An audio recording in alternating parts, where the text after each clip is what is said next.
the Zashiki warashi, Japan. In a forgotten corner of northern Japan, nestled deep within the snow-covered mountains of Iwate Prefecture, stood an ancient ryokan, an old-style Japanese inn called Yamabiko no Yado.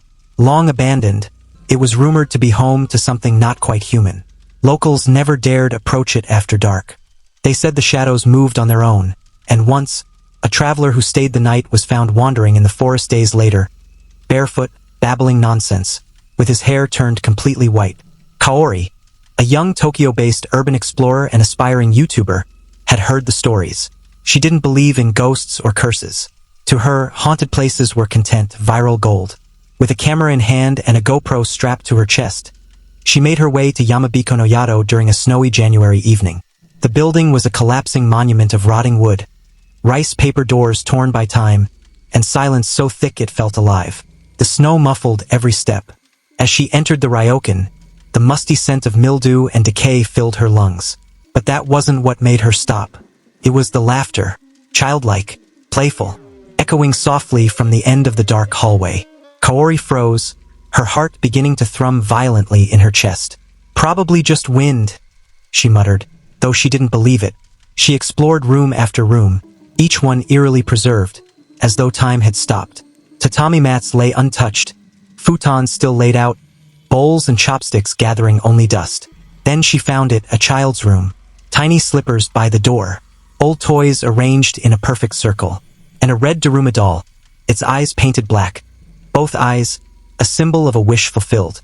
Suddenly, the door behind her slammed shut. Kaori jumped, spinning around with the camera trembling in her grip. "Who's there?" she called out, her voice cracking. No answer. The room grew colder. Her breath fogged the air. The toys began to move, not by force, but as if played with by invisible hands. The Daruma doll rolled toward her feet, stopping with its blank stare pointed directly at her. She backed away slowly, whispering apologies she didn't understand the reason for. Then she saw it. A child standing in the corner of the room.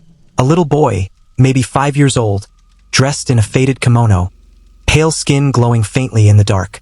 His eyes were wide, unblinking, his expression unreadable. Kaori dropped her camera. The boy smiled, and in that instant, she saw it. His face distorted, his mouth too wide, stretching ear to ear, revealing rows of jagged teeth like broken glass. His eyes darkened, not black, but hollow, empty. The temperature plummeted. The walls began to bleed ink. A cacophony of laughter, hundreds of children laughing in unison, filled the air around her. Kaori screamed, bolted from the room, running blindly through the twisting halls. But the ryokan had changed. It no longer had an exit. Doors led to more doors. Tatami rooms morphed into endless corridors. She turned corners that should have led outside but found herself back in the child's room. Again and again. The boy always waited, smiling. Some say she's still inside. Her videos never made it online. Her body was never found.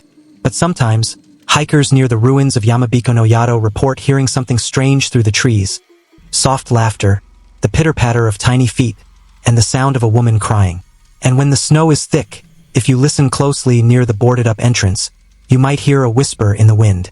Let's play.